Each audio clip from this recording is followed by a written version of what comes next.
Welcome to Therapy Tech and Takeout, where humor meets healing with bite-sized chunks of wisdom and techie tips. I'm Toni Teixeira. I am a therapist, entrepreneur, recovering overthinker, and a bit of an ethics nerd. And I'm Jackie Toll. I'm an entrepreneur, an unapologetic spreadsheet addict. Today, I'm an executive event coordinator or facilitator, and sometimes I'm a low-rent stand-up comedian. Jackie, So great to have great you with to us, Toni. How are you doing this week? I was just thinking about all the many hats you wear. Right? All the time. When somebody is like, you want to try this? I'm like, sure, why not? Let's give it a whirl. I always love hearing about businesses and what they're doing. Yeah. I love how you say yes. It's really very cool. Yeah. That's awesome. What have you been happening? vibing on this week? What's going on? I'm so excited to hear. It's such a beautiful weekend. It was just such a beautiful experience. I am part of the Opening the Heart workshop community, and I support staff, and I've been doing this since about 2017. And it's an experiential workshop where you really let feelings do their thing, from That's up so cool. to down. And it is very cool. And it's witnessing the bravery and the courage of so many people who were bringing, trauma and deep wounds into the workshop. And we create a beautiful holding safe space for all of that to take place.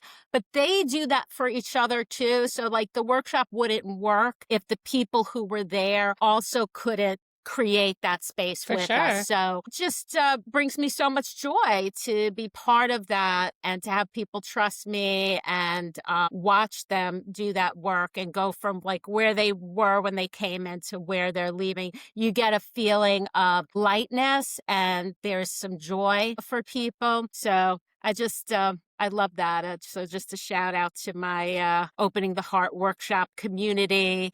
And Kripalu, and we also do it up at Omega in Rhinebeck, New York. So it's really cool. That's so neat. I saw you post about it on Facebook, and I'm like, I want to go to that. You would love it. I would love that. I need to get up to New Jersey. Yes, it's in Kripalu is in Massachusetts. It's in Lenox, Massachusetts, Nice. and Omega's in Rhinebeck, New York. Yes, so when you're up this way, I will take you. Fantastic. Oh, I can't wait. That's wonderful. Great. And how about you? What's happening in your world? Busy, getting ready to open a new business. Like I said, I've been helping my friend get ready for her board meetings and things like that for her company. So yeah, just working a lot more than I usually do, but I love it. I love to be busy. I'm happy about that. Speaking of loving what you do, and I noticed that the more you love that you do more things. Yeah, it's true. I think it begets itself. I knew that on some level, but it's once I start putting my toe in the water, then more things come up, and I need to probably get better at saying no, but I'm just so interested. Like you said, I love to see things go from one place and develop into the next, and to have a group of people come together and be vulnerable and try to, make progress towards goals. It's such a cool thing to be a part of. I think this speaks to the topic that we're talking about today. I think you're right, yeah. In some ways, if I think about it, I don't need to go away for a weekend to go work because that's really what I do. But the fact that I'm in service of others and that also feeds me and is part of my values and what I do, it doesn't feel like work. It feels like, it kind of feeds into the who that I am and helps me be more productive and creative and all of that stuff. And that's just really about the topic that we're talking about today. Absolutely. How people work. I know it's not a technology specific sort of topic today, but from an entrepreneurial perspective, having spent most of my time in the tech space, but then no matter who you are or where you work, you're most likely interacting with technology, and that technology is most likely creating intrusions into your day and interruptions into your flow and things like that. So that's really what we're talking about today, is sort of the idea of burnout and the ethical costs of this always on culture that a lot of enterprise, especially in the tech space, but across the board, thrive on and hold up as a gold standard. Yeah, you shared an article from The Atlantic with me Mm-hmm. about this topic of that go mentality, that the belief is that you can't be successful unless you're doing more and producing more, but at what cost, and what For is that? sure. And is it, not only is it sustainable, but does it really work? Are Right. people Does it more actually yield better results? Yeah. Scientifically looking at that. I think that's so interesting. And I think one of the things that jumped out at me from the article, knowing you're a runner, was that first analogy they had, right? And Mhm. of, if you speak to a marathon runner, like they'll most likely say one of the most important parts of their training is rest. It's recovery. It's the Recovery, recovery yeah. phase. My running coach taught me that. He had me check my heart rate variability every morning, because that's an indicator. I mean, there's a lot of different markers in there, but what you're really trying to get out of it is that number is telling you how well you are recovering. Yeah. To have this flexible nervous system to be able to recover. And if my numbers were in a certain range, I wasn't allowed to run that day. I had to prioritize resting and recovering, more Yeah. sleep, or some kind of activity. It could be exercise, but it might be walking or yoga Right. or something like that. Something to get your nervous system calmed down. Right. Right. So there's a real science behind recovery, because when you can recover, when your nervous system can recover, then you can do the next thing. Whereas if you're like in that down phase, well, then your next workout's going to suck. It's Yeah. it's going to deplete you even more, and it's going to actually put you more behind in your running. Yeah, Absolutely. And put you more at risk for things like injury, too, I would imagine. absolutely. Right. I Right. thought that Correct. the statistics at the beginning of this article were shocking. 74% of employees feel like they're in a personal energy crisis, and 68.5% feel disengaged at work. Those are horrific. Like, if any other system operated with that type of failure rate, like, we'd be fixing it or not pushing it out any farther. Right. But this is obviously something that just gets sort of ignored. And so it makes you think about what are the ways people are bending themselves into those boxes to do those things when they feel disengaged and they don't feel empowered at work, and the impact it has on their mental health Yeah, to absolutely. live like that. Yeah. I think, early in my career and still in a lot of the organizations that I come up, with, that sort of driving towards burnout is admirable. Like, that's like the gold standard of Mhm. what they want everybody doing. And it's maybe not even a spoken thing, but culturally, like, if you're not always Yeah. on the brink of collapse, like, you're You not don't working hard enough. you don't want to be the first person walking out the door at 5 o'clock, Yeah. Oh, right? 100%, right? And I And you don't thought want it to be the was last one strolling in either. right, or the last one strolling in. I thought it was amazing about how many people don't take vacation days. They don't Yeah. take all their vacation days. I'm ashamed to admit, like, I learned back years ago from a deck that Netflix had put out that when they switched to their unlimited vacation days, they had a lot less uptake on vacation. It reduced and so I switched my company back then to unlimited vacation days. One, I liked the idea of giving people the flexibility if you needed 3 weeks because you were getting married or whatever, like, it's not a big deal. But to know that in a culture where productivity is so highly valued, that it actually made it where people chose not to. And like, you compare that to a situation like a bank where you force people to take vacation because that's where you find fraud. Like, when somebody steps in and does your job, that's where you find errors and fraud and things like that. And so really, really different approaches. But I think the key is that burnout isn't a personal failure so much as like a systemic failure. Yes. From the design of these corporations. Yes. And absolutely. It's really not about the individual. It doesn't say about like their capacity, but their capacity within this system that is really creating burnout. And I was very curious about if you had any personal experiences with burnout and like kind of being in this culture. I think the interesting thing for me was burnout would always catch up with me when something happened where I had to take a break. I remember my grandfather-in-law years ago was nearing the end of his life and he went into hospice. And so I took some time to kind of like be with the family and process that. And I immediately got so sick. Like, I've never been so sick in my whole life. And I couldn't even it was the first time that I had a job where I couldn't like respond to emails right away or, things like that. And I just remember I was like, it just must be that I've hit the wall. And my body was just like, oh, you took a breath? Well, we're going to use that to get caught up now. And it really wasn't like rejuvenating, but it was obviously, hitting a wall. I'm curious from your perspective, what should we be looking for? Or like, what are the cues that, it's a harmful expectation in an environment that we're in from a work perspective? What are there things that we can look at, as far as the expectations or whatnot, that would give us an idea that maybe something's not healthy here? Yeah. I what I'm leaning more towards is what that might feel like on the inside versus than what you see, because one person might be motivated by a certain kind of environment that might feel like they have a lot of buy-in or investment in you. Well, I'm motivated by those high stress environments, Right. 100%. Right. And that might feed into something. I think I think looking at what the experience is like for you and what's happening. For example, productivity is actually going to go down. If it's going down, you're probably moving toward burnout. You're more irritable. That's moving toward burnout. You're starting to feel like you don't care about what it is you're doing and maybe even the people around you. That's probably an indicator that there's burnout.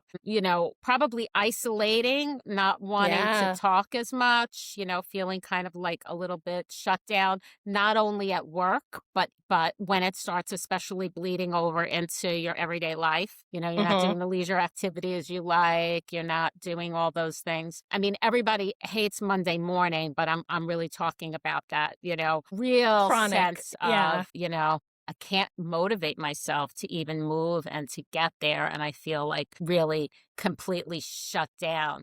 And maybe even feeling like the only way you can get through your day is if you turn something off. If you're like feeling like I have to turn a part of me off to be able to do that. What this really looks scary, as I'm saying this happens to therapists sometimes. And this is really scary when you're working with people and you have to keep an open heart. Speaking of opening the heart, you have to keep that part of you open so that you can allow that safety to happen. And, so in some fields, and I think in health, this happens in healthcare, and that's another scary field.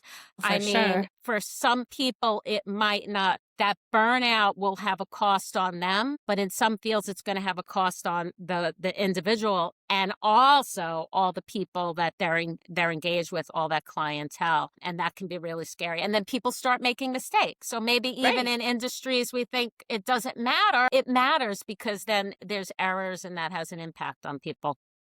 And you think about, too, some of those I don't want to say high risk, but like I think about aviation, right? They put like guardrails in there, right? Like how many times have I not been able to get my flight because the crew's over their time limit? Like more times than I'd like to think about. But those are important, and they're there to keep the safety standards high. Yeah. How important is that for people that like do like, driving places or, any of that stuff, right? Like you need to have your faculties about you. At the same time, can I just say something about the aviation industry? I would love it. Yes, they turn that off, and they can't work after certain hours. By the way, it took me 9 hours to get home from Disney because of that. One thing, but pilots and aviation professionals have trouble accessing mental health services because if they have a diagnosis, they can't fly. They can't work. Yeah. So that's, there's a mixed message there. We're prioritizing you and your mental health, but at the same time, but don't ask for help. Don't ask for help. Yeah, not officially. It's shocking. I don't know if you saw that HBO series.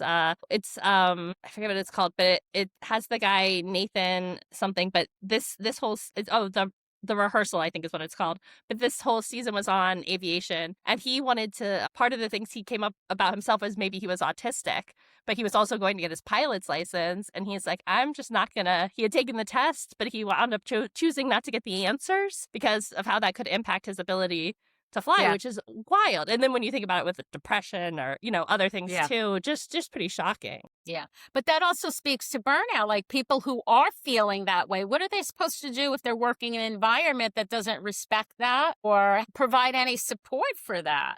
Right. Yeah. I mean, really sort of a shocking gap. I mean, I definitely get the idea that like you don't want perhaps somebody who is like severely depressed sitting in the pilot seat of your airplane, but like somebody who's sought treatment for that versus somebody who's hiding it. Like I'd feel a lot safer with the person who's seeking treatment Than hiding than it. not. Yeah, Yeah. absolutely. Absolutely. But the other thing that was really interesting about this article is they mentioned time and time again about companies that do provide resources for their employees and create an environment that's focused on the individual's buy-in to feel like they're Yeah. respected and their work is valued. And when they do that, those people are more creative, more productive, more Absolutely. motivated.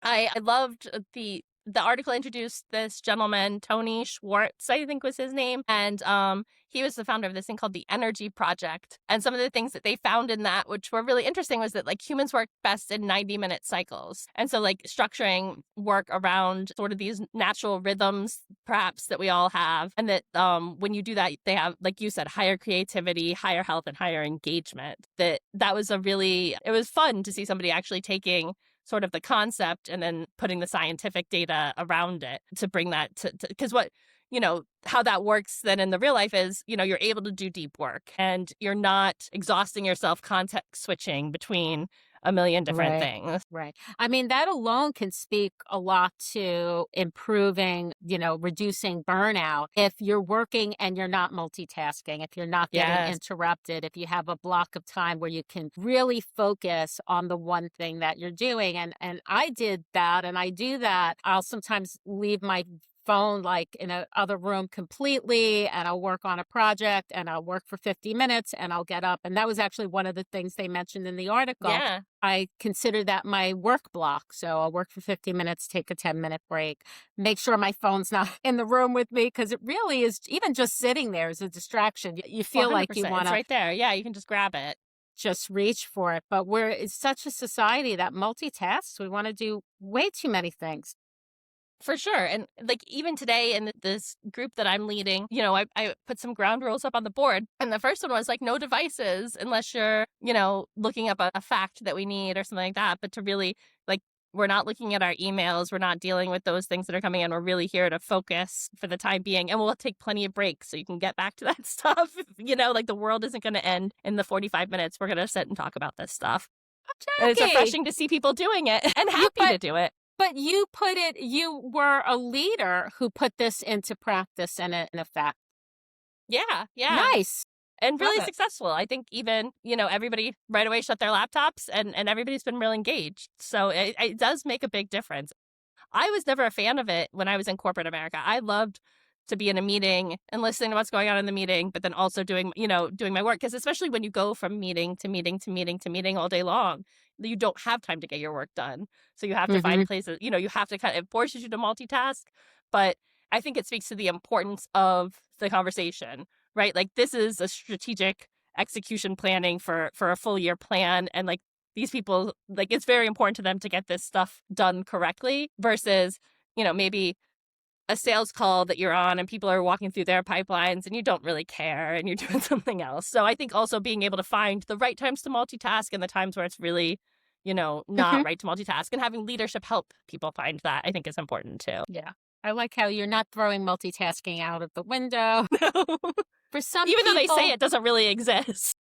For some people, that might be motivating in some ways. That might be the thing that drives them, being able to. I know I have a little bit of that in me. If I have one project, I actually feel like, something's missing, or like, what am I doing? It feels like, I don't know, not that I'm not doing enough, but there's a sense that I just like feeling like I can connect to more. Right. Right. I'm having a bigger impact. For me, the motivation is about, I think, having a bigger impact. So I like having a bunch of different projects, and that feels really good. So, but within that, I try to make room for each thing separately.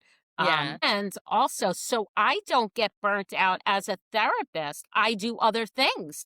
Yeah. Because that actually helps me not get burnt out. I bet. And I bet I know in healthcare overall, it's a huge problem. But I would imagine, that translates, specifically to therapists as well. Yeah. Burnout being a big issue. Because, like, I can just imagine, the emotional work and then just how hard it is to listen and pay attention. Like, I think people underestimate the mental energy and the exhaustion that can happen from a day of just paying attention and being present. I know you're doing a lot more than that, but like just Yeah. those things on their own can be really Yeah. exhausting. Yeah.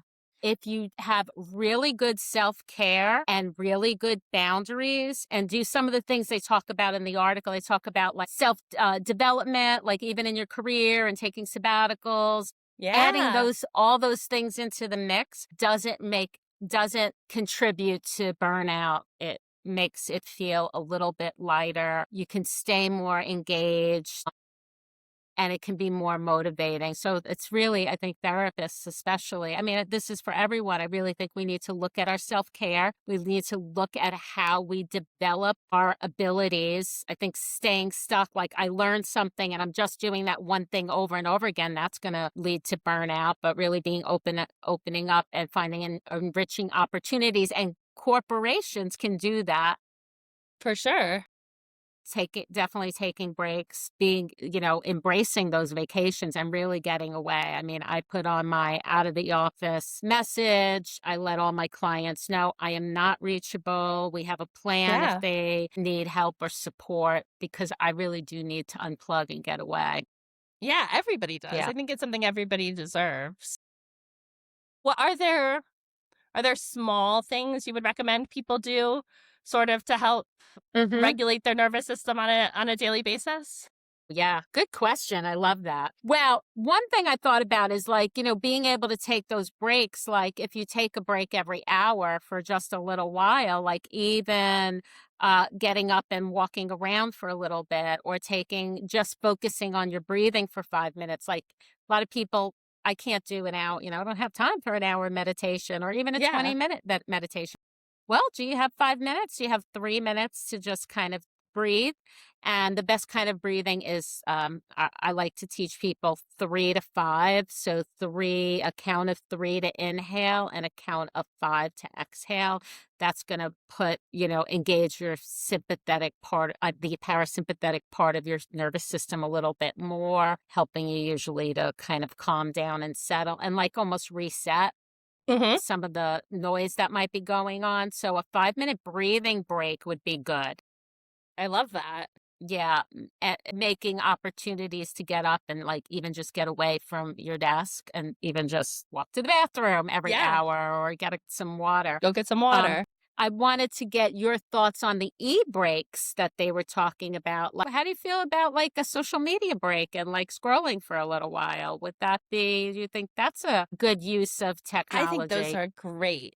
Like, sorry, excuse me. I know back when we started talking, we tried like some mini breaks from our phones and things like that. And while, training yourself to do it and getting in the habit of it is difficult, but I definitely felt better doing it. Yeah. And I think keeping, your like instant messenger off, or, the things that pop up and interrupt you when you're sitting in front of your computer to do deep work, I think is Yeah. super important. And it's turning your email off, whatever it is, anything that's going to pop up. I know even on my computer, it just popped up. It told me where my dog was sitting. Like, I don't need that. Like, pop up and let me know that when I'm trying to get Yeah. focused work done, right? Like, Right. I think that is really important. And I think Yeah. also for me, one of the things that helped was like kind of having a shutting down ritual when I would leave the office at all different times and all different hours of the evening. But like having something where I closed my computer and I took a breath and I like sat in my car for a minute and I felt my feet, connecting to the floor, and like just kind of was like, and then I thought about the bath I was going to take when I got home, and really just kind of start to separate yourself from the work too, for me was really helpful in trying to like manage that. That's helpful for me too. I do some workshops I've done for teachers and mental health professionals and nurses and other like healthcare people. And it's funny that the title of this episode is about burnout and boundaries. And I do talks about this topic. And I share the story of, I was a pretty new social worker and I was working in an intensive outpatient treatment program with patients who were dual diagnosed mental health and addiction. And a lot of them also, also struggled financially. There's so much going on. Right. Yeah. You had people in crisis from multiple fronts. marginalized population, Yeah. right? And I was already overwhelmed, and they gave me one more thing to do, like a new kind of paperwork. I Right. walked out of that meeting and I had a panic attack. It was the first panic attack I had ever had. I couldn't stop hyperventilating, and two lovely coworkers, one each came beside me, grabbed my elbow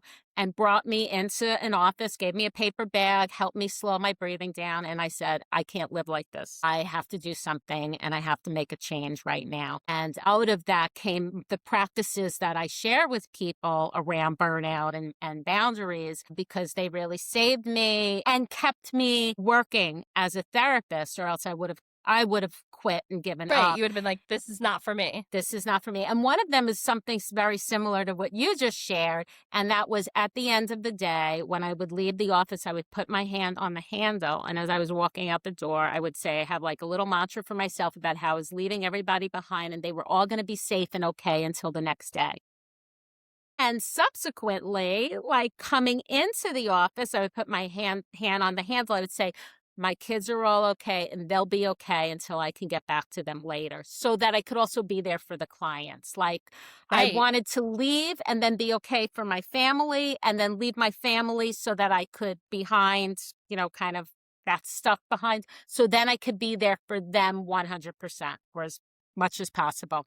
And that was one of the first practices that I implemented for myself that helped me start building my own tool bag to kind of For sure. circumvent No, I think that's burnout. brilliant, right? Like, I mean, that's so important. And that's another place where those intrusions come, especially as a parent and a mom, right? Like, when something's wrong with the kids, you're usually the first call on the sheet. And so it's like you're in the middle of work, and then you have to like pivot to figure something else out at times and things like that. So, and some days it was harder than others to leave that behind. Clients in crisis, but they were in the hospital. Okay, I know they'll be okay. My kids, anything could happen, right? But for the most part, it was really about, I'm not going to deal with that stuff now. I'm going to like kind of turn that off so I can be present, and then I can come.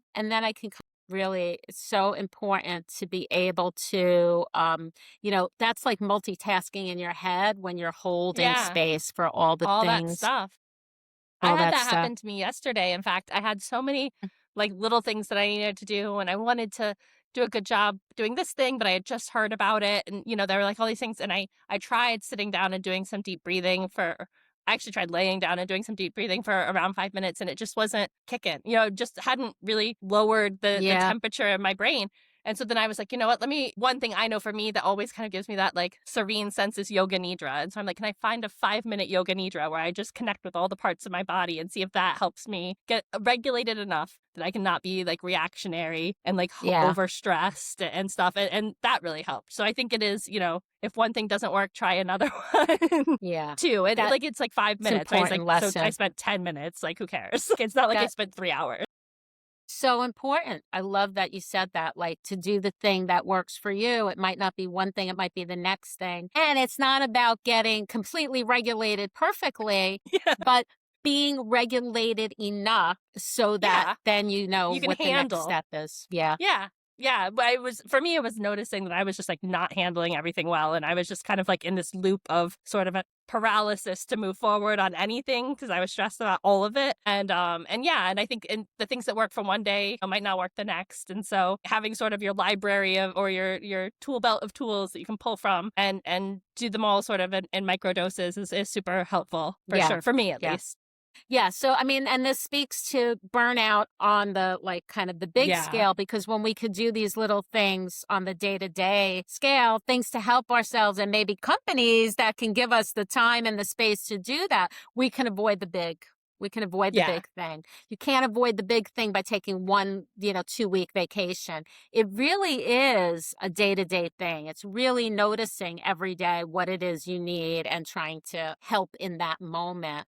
Yeah. Yeah, because a lot of people think I'll just take I'll just pile this all on, keep it coming, and then I'll take a vacation. And then their vacations suck. They really they feel stressed out on their vacation, and they don't really even turn off, And right? how many people take vacations? I mean, I remember some of the first times I took my kids to Disney World, we were closing a big transaction and like I'm in line like on, back then my BlackBerry and I'm not enjoying my vacation. Like I'm not getting anything out of any of it.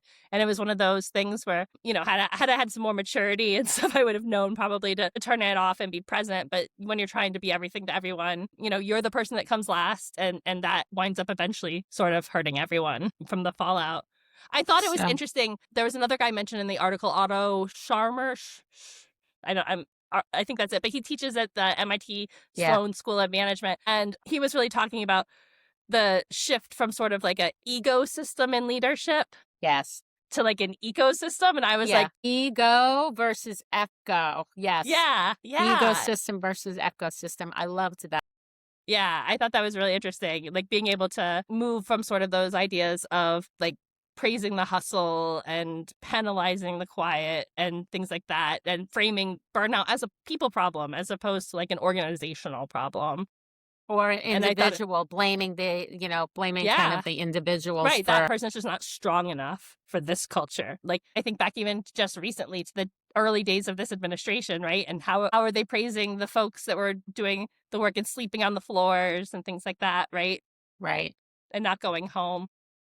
That resonated with me because that used to be something I valued. But I think it's really important to, as a leader, to really help people not fall into that trap. Right. Absolutely. Great. And the one last thought I'll say, just kind of riffing off of like being a leader, we're leaders for ourselves, and we can look to ourselves to be our own leaders and making our own choices and decisions and creating our own boundaries to help ourselves. That's so smart, Toni. I love that. Leadership starts, by leading yourself well, right? Because who wants to follow somebody who's not good at leading themselves? That's right. That's right. Yeah, no, I love that. That's beautiful. Love this topic. Thank you so much. Thank you. Yeah, this is a great topic. I know it's a little outside of the pure tech focus, but I think it's pretty relevant to the places that we interact with and touch in this space. Thanks for your time today, Toni, and thank you to everybody for listening. Don't forget to like and subscribe, and we will see you all next week. Thanks. Take care. Jackie. Bye-bye.